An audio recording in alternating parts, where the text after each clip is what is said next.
കൂടാതെ ഇയാളുടെ പേര് പോത്തേശ്വരൻ എന്നാണ്. ഹായ് ചേട്ടാ, നൈസ് ടു മീറ്റ് യു. അത് പിന്നെ ചേട്ടാ, മക്കള് പറഞ്ഞല്ലേ പുല്ല് തിന്നുന്ന പോത്തിന് ബുദ്ധി കൂടുതലാണെന്ന്. എനിക്കിനി അത് തെളിയിച്ച് കാണിക്കാതെ ഉറക്കം വരില്ല. അതുകൊണ്ട് ഞാൻ നിങ്ങൾക്ക് കാണിക്കാം, ഈ ബുദ്ധിക്കാണോ പോത്തിനാണോ ശക്തി കൂടുതലെന്ന് എന്ന് തന്നെ ഞാൻ ഇതിനൊരു തീരുമാനം ഉണ്ടാക്കും. ഓക്കെ, നമുക്കൊരു കാര്യം ചെയ്യാം. ആർക്കാണ് ശക്തിയും വലിപ്പവും അറിയാൻ നമുക്ക് അവരുടെ ബർത്ത് സർട്ടിഫിക്കറ്റ് എടുത്ത് നോക്കാം. അപ്പൊ നമുക്ക് ഈസി എല്ലാം കണ്ടുപിടിക്കാൻ കഴിയില്ലേ? ഞങ്ങളെ തലയ്ക്കകത്തുള്ള ബുദ്ധിയെ കുറിച്ചാ പറഞ്ഞത്. അത് ഏതായാലും നിന്റെ കയ്യിൽ ഇല്ലല്ലോ, സംശയട്ടോ?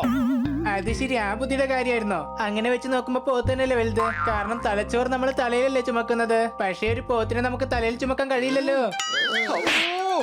എടാ കഴുതേ, നിനക്ക് ഇനിയും മനസ്സിലായില്ലേ? പോത്തിനെക്കാളും വലുതാണ് ബുദ്ധി. എന്നാൽ കണ്ടിട്ട് എനിക്ക് പോത്താണ് വലുതായി തോന്നുന്നത്. പക്ഷേ എന്റെ കൂട്ടുകാരും കൊച്ചളിയനും ബുദ്ധിയെ സപ്പോർട്ട് ചെയ്യുന്നത് കൊണ്ട് ഇക്കാര്യത്തിൽ ഞാൻ അവരുടെ കൂടെ മാത്രമേ നിൽക്കൂ.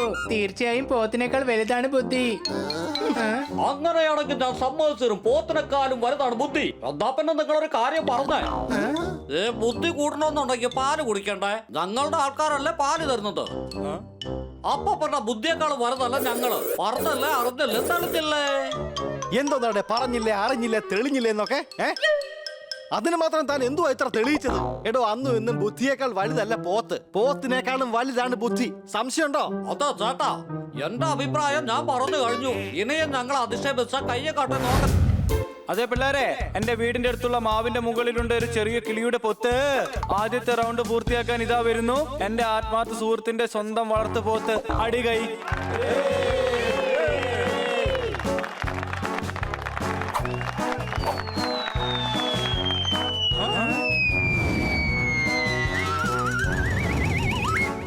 കൊറോണ ലോകത്തെമ്പാടുമുള്ള ഒരുപാട് മനുഷ്യരെ കാർന്നു തിന്നു. പോത്തെറിഞ്ഞ പേപ്പർ ഇതാ പോയ പോലെ തന്നെ തിരിച്ചു വന്നു അടികൈ. ഇനി നമുക്ക് നോക്കാം ബുദ്ധിയുടെ ടീമിൽ നിന്ന് ആദ്യമാരാണ് വരുന്നതെന്ന്. ഞാൻ വരാം. എടാ, അവനെ പിടിച്ചു നിർത്ത്. നമ്മുടെ ടീമാണെന്ന് പറഞ്ഞിട്ട് ഒരു കാര്യമില്ല. അവനിപ്പോ പോത്തിനെ ജയിപ്പിക്കും. ഹണി, നീ ഇപ്പൊ ഇറങ്ങണ്ട, ആദ്യം ഞാൻ പോവാ. നമുക്ക് ബുദ്ധി കൊണ്ടാണ് കളിക്കേണ്ടത്.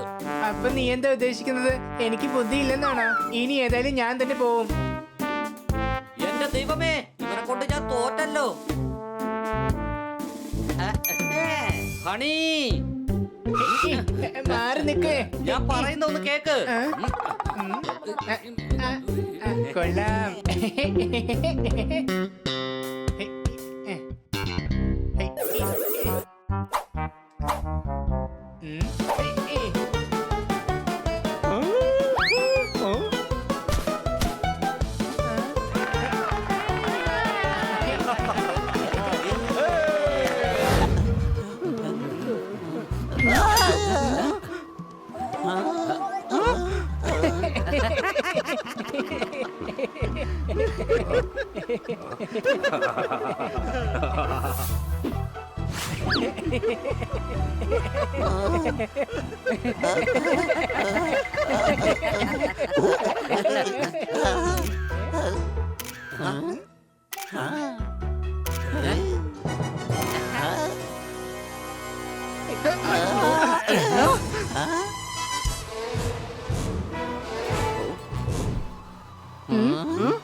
നല്ല നല്ല സ്ഥലങ്ങൾ ഞാൻ കാണിച്ചു തരാം. കാണിച്ചു തരട്ടെ?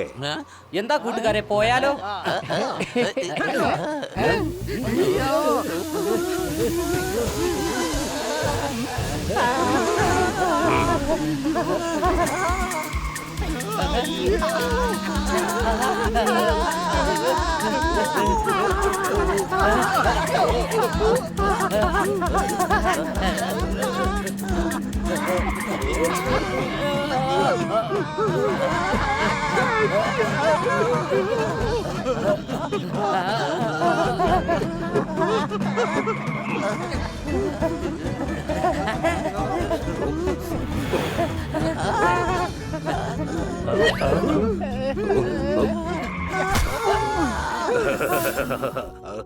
ഇനി സന്തോഷത്തോടെ തുള്ളിച്ചാടി ഞാൻ പോകും എന്റെ വീട്ടിൽ. എന്നാ പൊക്കോട്ടെ ഞാൻ. ഇനി നിങ്ങൾ ഇവിടെ കിടന്ന് മരവിക്കും. മരവിക്കില്ലേ? ഈ തണുപ്പിൽ കിടുകിട വിറയ്ക്കും. എന്താ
പെട്ടെന്ന് എങ്ങനെയാണ് ഇത്രയും ചൂടെടുക്കുന്നില്ലേ? ദാഹിക്കുന്നുണ്ടല്ലോ.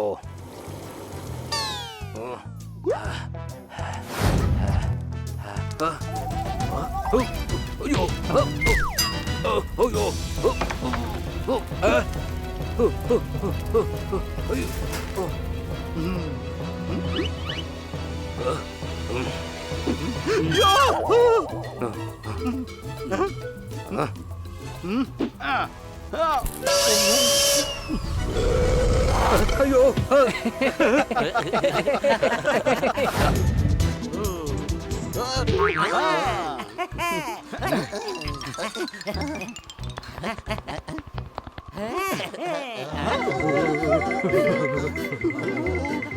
ഹണി എവിടെ പോയി?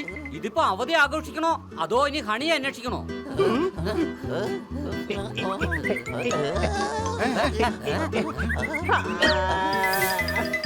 ആഹാ, എന്തായാലും ഇതിനകത്ത് കിടന്ന് നന്നായിട്ട് ഉറങ്ങാൻ പറ്റി. എടാ ഹണി, നീ സോർദാറിന്റെ ബാഗിനകത്ത് എന്തെടുക്കായിരുന്നു? നല്ല തണുപ്പായതുകൊണ്ട് അകത്തോട്ട് കയറിയതാണ്. ഞാൻ എന്തായാലും ഒന്ന് വായ കഴുകട്ടെ.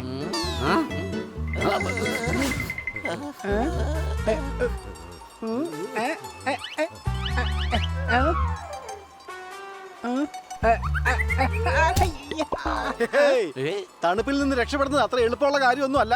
സംശയമുണ്ടോ? ശരിയാടാ, നല്ല തണുപ്പുണ്ട്. ചൂടായിട്ട് എന്തെങ്കിലും കഴിക്കണം. കഴിക്കാനൊന്നും കിട്ടില്ല. വേണമെങ്കിൽ നമുക്ക് ചായ കിട്ടും. അങ്ങോട്ട് നോക്ക്. അടിപൊളി. ഞാൻ വേഗം പോയി എല്ലാവർക്കും ചായ വാങ്ങിച്ചോണ്ട് വരാം. ഈ തണുപ്പത്ത് കുൽഫിയോ? ഈ ചായ വാങ്ങിക്കാനല്ലേ പോയത്? ഇത് ചായ തന്നെയാടാ, പക്ഷെ ഗ്ലാസ്സിൽ ഒഴിച്ചപ്പോഴേക്കും കുൽഫി ആയിട്ട് മാറി.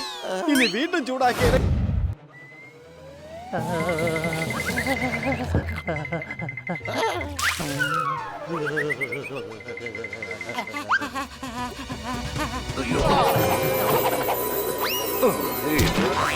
ഇവരെ കണ്ടിട്ട് ടൂറിസ്റ്റുകളെ പോലുണ്ടല്ലോ. അങ്ങനെ തന്നെ അല്ലേ? ഇവന്മാര് കാരണമാണ് ഞാൻ വീണത്. ഇവിടെ വാ. ഇവർക്ക് തണുത്ത ഭക്ഷണം മാത്രമേ കഴിക്കാൻ കൊടുക്കാൻ പാടുള്ളൂ. ചൂട് ഭക്ഷണം അതി ഡോൺ ഗരഞ്ചന്തിന് മാത്രം മതി. എന്താ മതിയില്ലേ? ആയിക്കോട്ടെ സാർ. കഴിച്ചാട്ടെ. ഞങ്ങളുടെ സ്പെഷ്യൽ ആയിട്ടുള്ള 2 കിലോ ഐസ്. സൂപ്പർ സ്പെഷ്യൽ എല്ലുകളവരെ കുളിരടയിപ്പിക്കുന്ന കോൾഡ് കോഫി. ഞങ്ങൾക്ക് കോൾഡ് അല്ല, ഹോട്ടാണ് വേണ്ടത്. സോറി, ഇവിടെ ചൂടുള്ള ഭക്ഷണം ഡോൺ ഖരംചന്ദിന് വേണ്ടി മാത്രമുള്ളതാണ്. അദ്ദേഹം അവിടെ ദേ ഇരിക്കുന്നത്.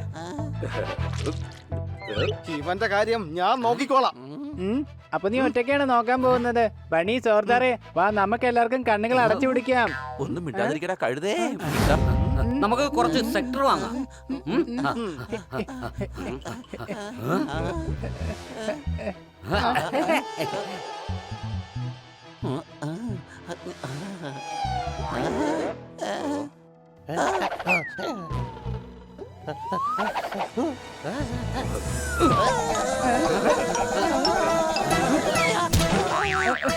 എനിക്ക് വല്ലാതെ തണുക്കുന്നുണ്ട്. അതി ഡോൺ ഗരഞ്ചന്തിന് വേണ്ടി മാത്രം. ഈ നാടിന്റെ ഡോൺ ഞാനാണ്. അങ്ങനെയല്ലേ? ഇവിടെ കറങ്ങണമെന്നുണ്ടെങ്കിൽ എന്റെ അനുമതിയോടുകൂടി മാത്രമേ പറ്റൂ. എന്താ അങ്ങനെയല്ലേ? കൂട്ടുകാരെ, നമുക്ക് ഇവന്റെ കയ്യിൽ നിന്ന് രക്ഷപ്പെടണം. ഇല്ലെങ്കിൽ നമ്മുടെ അവധിക്കാലം ഇവൻ കൊളമാക്കി തരും.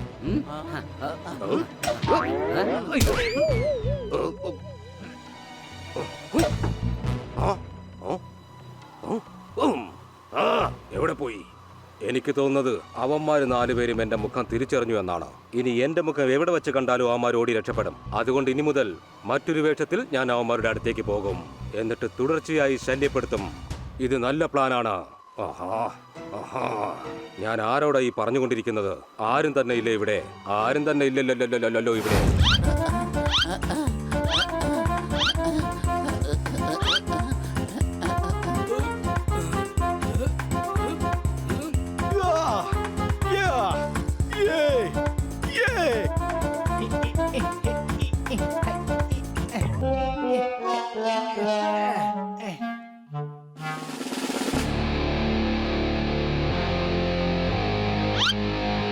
പൊന്നു പോത്തൂട്ടാ, സീതയെ സ്വന്തമാക്കാൻ രാമൻ എടുത്തതാണ് ശിവന്റെ വില്ല്. വരൂ പോത്തെ, ഞാൻ തരാം നിനക്ക് ഒന്നാം തരം പുല്ല്. അടികൈ.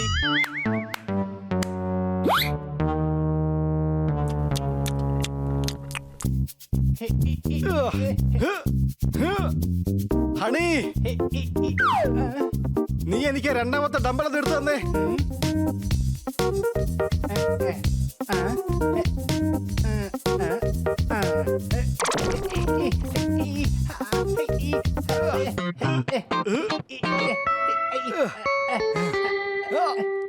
പോപ്പട്ടെ, താ പിടിക്ക് ഡംബിൾ.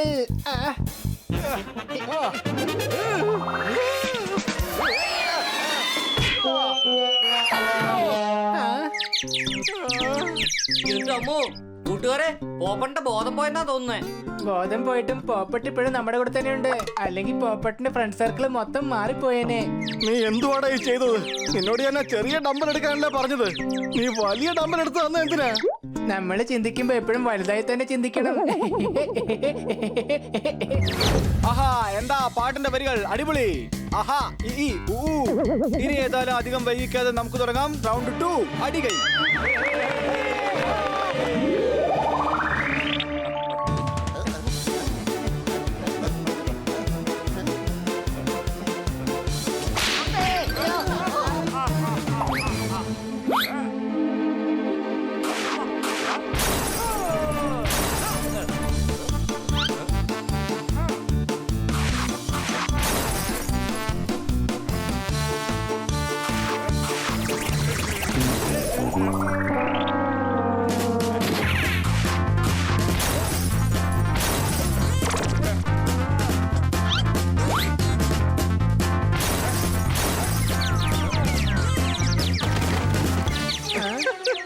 കൂട്ടുകാരെ, ഈ വാതില് പോത്തിനെ തുറക്കാൻ പറ്റിയില്ലെങ്കിൽ പിന്നെ നമ്മൾ എങ്ങനെ തുറക്കാനാ? ഒരു മിനിറ്റ്, എന്റെ അടുത്തൊരു ഐഡിയ ഉണ്ട്. ഇപ്പൊ കണ്ടോ എന്റെ കളി. നോക്ക് നോ, പിസ്സ ഡെലിവറി. ആഹാ, അടിപൊളി ഫോർദാറെ, നിന്റെ ഐഡിയ സൂപ്പർ. ആ, അയ്യോ, ഈ പിസ്സ ഡെലിവറിക്കാരൻ എങ്ങോട്ടാ പോയത്? കഷ്ടം, അയാള് പോയെന്നാ തോന്നുന്നത്. ഇപ്പൊ മനസ്സിലായോ പോത്തിന്റെ തല വർക്ക് ചെയ്യാത്ത സ്ഥലത്ത് ബുദ്ധി കൊണ്ട് കാര്യം നേടാൻ കഴിയുമെന്ന്? അതെ താത്തമാരെ, എനിക്ക് ആദ്യമേ തന്നെ സംശയം ഉണ്ടായിരുന്നു ഇത് ഉള്ളിൽ നിന്ന് ലോക്കായിരുന്നോ എന്ന്. ഇപ്പോഴല്ലേ എനിക്ക് കാര്യം പിടികിട്ടിയേ. ഉള്ളിൽ ആളുണ്ടായിരുന്നല്ലേ. ബുദ്ധിയെക്കാളും വരുന്നു എരുമ തന്നെയാ. അറിഞ്ഞില്ലേ, പറഞ്ഞില്ല, തെളിഞ്ഞില്ലേ. കൊറേ നേരമായി ഇല്ല ഇല്ലെന്ന്. മിക്കവാറും അടിച്ചവന്റെ പല്ല് ഞാൻ താഴെ ഇടും. മതി പറഞ്ഞത്. ഇതിപ്പോ കൊറേ ആയി ഞാൻ സഹിക്കുന്നു. ഇനി എന്നെ കൊണ്ട് സഹിക്കാൻ പറ്റില്ല. അറിഞ്ഞില്ലേ, പറഞ്ഞില്ലേ, തെളിഞ്ഞില്ലേ.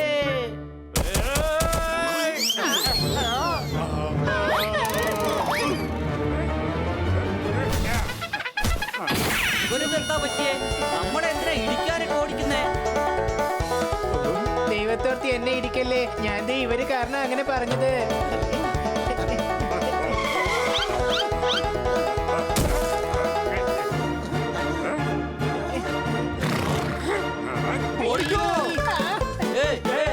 പെട്ടെന്ന് തന്നെ ഈ പോത്തിന്റെ കാര്യത്തിൽ ഒരു തീരുമാനം എടുത്തേ പറ്റൂ.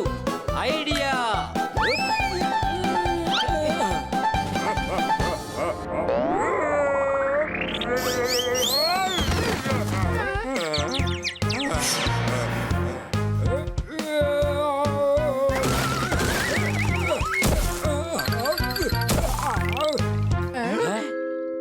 എന്റെ പിള്ളേരെ, മഴ പെയ്ത് എന്റെ വീടിന്റെ അടുത്തുള്ള കുളത്തിലുള്ള വെള്ളം അങ്ങ് പൊങ്ങി. ദാ ഈ പോത്ത് ഈ വലിയ കുഴിയിൽ കുടുങ്ങി. അടികൈ. ഞാൻ പിടിച്ചു.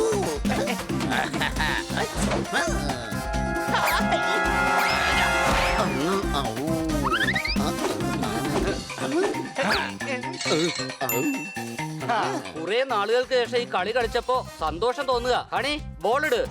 ബോളിടാ. ഹണി, ഓടിക്കോ.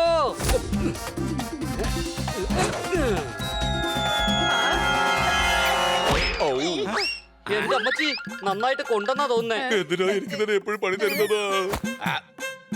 എടാ കർത്താ, നിനക്ക് എന്റെ കയ്യിൽ നിന്ന് രക്ഷപ്പെടാൻ കഴിയില്ല. കത്താ ഓടിക്കോ.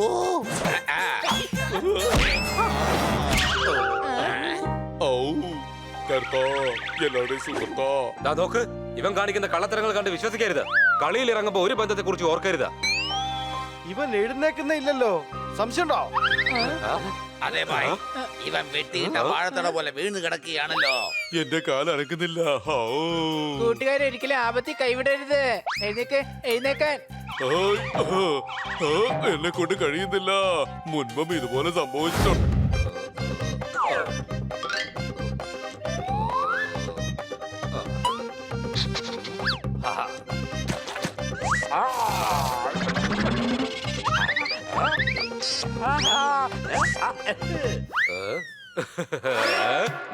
ഇവിടെ വരൂ. പറക്കുന്ന പൊടിക്ക് ഈ മരുന്ന് ബെസ്റ്റാണ്. പൊടിക്ക് കൈക്ക് ഈ മരുന്ന് ബെസ്റ്റാണ്. തലയിലുണ്ടാകുന്ന ടെൻഷൻ മുഴുവൻ മാറും. എല്ലാവരുടെ രോഗവും പമ്പ കിടക്കും. വിശ്വസിച്ച് മരുന്ന് വാങ്ങി കഴിക്കൂ. ഭേദമാവാത്തവരുടെ കാശ് തിരിച്ചു വാങ്ങിച്ചേക്കൂ.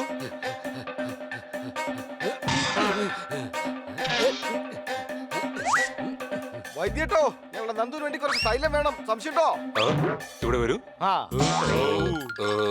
എയറോപ്ലെയിൻ പോലെ ആയിരിക്കുകയാണ്. എണ്ണ തടവി എന്ന് വെച്ച് ഇവൻ എഴുന്നേക്കാൻ പോകുന്നില്ല എന്ന് നിങ്ങളെല്ലാവരും വെപ്രാളപ്പെടുന്നത് നിങ്ങളുടെ തലയ്ക്ക് നല്ലതല്ല. ഇവന്റെ കാല് തളർന്നിരിക്കുകയാണ്. നിങ്ങൾ പണ്ടെങ്ങാനും ഒരു എണ്ണ കൊടുത്തിരുന്നല്ലോ, ആ എണ്ണയാണ് വേണ്ടത്. ഓ, അതായിരുന്നു യഥാർത്ഥ എണ്ണ. ഒരു 1.5 എണ്ണയായിരുന്നു. അതല്പം ട്രെയിനിന് തടവിയാൽ പോലും ട്രെയിൻ നന്നായിട്ട് ഓടും. അത് വന്നതോടുകൂടി മറ്റുള്ളവയെല്ലാം ഫ്ലോപ്പായി. എന്റെ ഭായ്, വെറുതെ തലയ്ക്ക് ചൂട് പിടിപ്പിക്കരുത് കേട്ടോ. വൈദ്യ ചേട്ടാ, ഈ ബയോഗ്രാഫി എല്ലാം പറഞ്ഞുകൊണ്ടിരിക്കാതെ എണ്ണ എടുക്കാൻ നോക്ക്. അത് നടക്കില്ല. എണ്ണ തീർന്നു പോയല്ലോ. എങ്കിൽ വേറെ ഉണ്ടാക്ക്. ഇവിടെ വരൂ. അത് സാധാരണ എണ്ണയല്ല. അതിനായി കഴുകന്റെ കുട്ടിയുടെ തൂവൽ വേണം. കടലിന്റെ അടിയിലുള്ള നീല ശംഖ് വേണം. മലയുടെ മുകളിലുള്ള കത്തിരിച്ചെടിയുടെ തണ്ട് വേണം. പെൺസിംഹത്തിന്റെ മീശമുടി വേണം. ഇങ്ങനെ പല സാധനങ്ങൾ വേണം. ഇതെല്ലാം കൂടി കിട്ടിക്കഴിഞ്ഞാൽ മാത്രമേ ആ എണ്ണ ഉണ്ടാക്കാൻ പറ്റുള്ളൂ.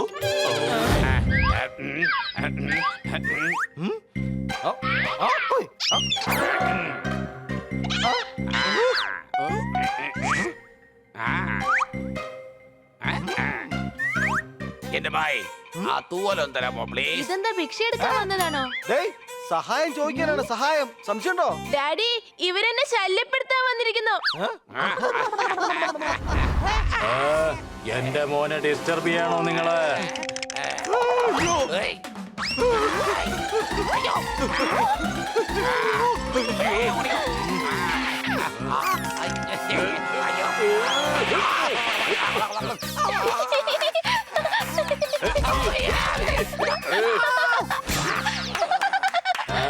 വേറൊരുത്തം കൂടി ഉണ്ടായിരുന്നല്ലോ ഇവിടെ.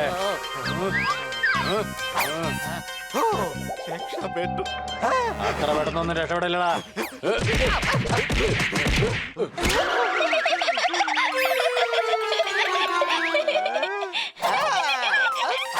തോത്താറാമേ, വിട്ടോ, തൂവല് കിട്ടി. ഇനി എങ്ങനെ ഇവിടെ കണ്ടാ നിന്റെയൊക്കെ പണിയാൻ തീർക്കും പറഞ്ഞേക്ക. അതാ നിൽക്കുന്നു പെൺസിംഹം. ഇനി ഇപ്പൊ എന്താ ചെയ്യാ? പണി നിൽക്ക്.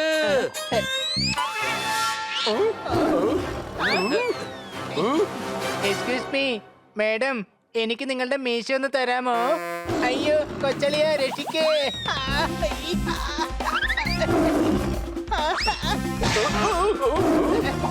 പണി ഓടിക്കോ. ഓടിയാൽ എങ്ങനെയാ സിംഹത്തിന്റെ മീശ പറിച്ചെടുക്കാൻ കഴിയാ? എടാ വേണ്ട, തിരിച്ചു വാ.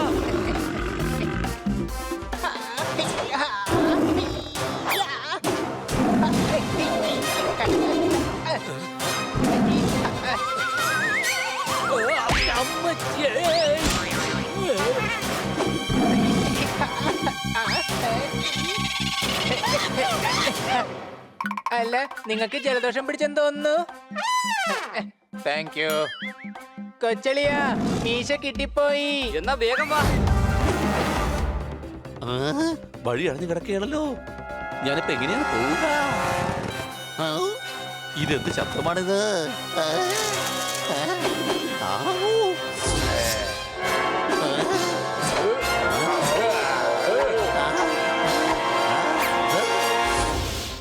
ഞങ്ങളുടെ സ്ഥലത്തേക്ക് വരാൻ മാത്രം നിനക്ക് എവിടുന്ന ധൈര്യം കിട്ടിയത്? നോക്ക്, ഞാൻ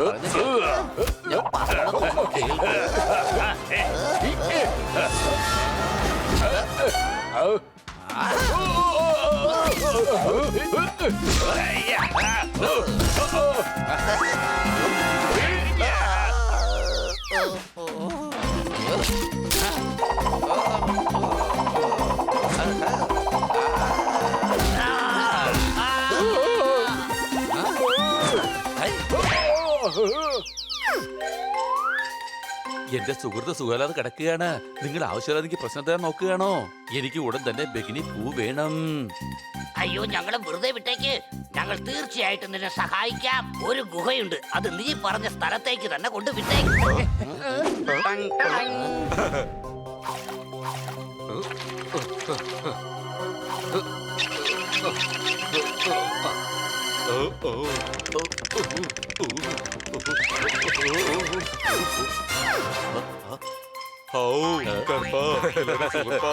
എന്റെ കാല് ഭേദമായി. എല്ലാവരുടെ സുഹൃത്താ, താങ്ക് യു കൂട്ടുകാരെ. ഇവിടെ വരൂ. നിങ്ങൾ എല്ലാവരോടും എനിക്ക് മറ്റൊരു കാര്യം കൂടി പറയാനുണ്ട്. എന്താ? ഇപ്പൊ എനിക്ക് കറുത്ത തത്തയുടെ മുട്ട വേണം, കുയിലിന്റെ കാലിലെ നഖം വേണം, ആമയുടെ മുട്ട വേണം, പഴയ കാട്ടുരാജാവിന്റെ നഖം വേണം, രഗസ്ഥാനിൽ വളരുന്ന മുൾച്ചെടി വേണം, വെളിനാട്ടിലെ പെർഫ്യൂം വേണം, കുഞ്ഞു മീനിന്റെ എണ്ണ വേണം, കടലിന്റെ അടിയിലുള്ള ചിപ്പി വേണം. ചേട്ടായി, ഇയാൾ ഇങ്ങനെ ലിസ്റ്റൊക്കെ എഴുതി വെച്ച് നമ്മളോട് എന്തിനാ ഇങ്ങനെ പറഞ്ഞോണ്ടിരിക്കുന്നത്? കാരണം നിങ്ങൾ ധീരന്മാരാണ്, വീരന്മാരാണ്, ലോകത്തിലെ മഹാവീരന്മാരാണ്. നിങ്ങളെ കൊണ്ട് മാത്രമേ ഞാൻ പറഞ്ഞ സാധനങ്ങളൊക്കെ കൊണ്ടുവന്ന് എത്തിക്കാൻ കഴിയുകയുള്ളൂ.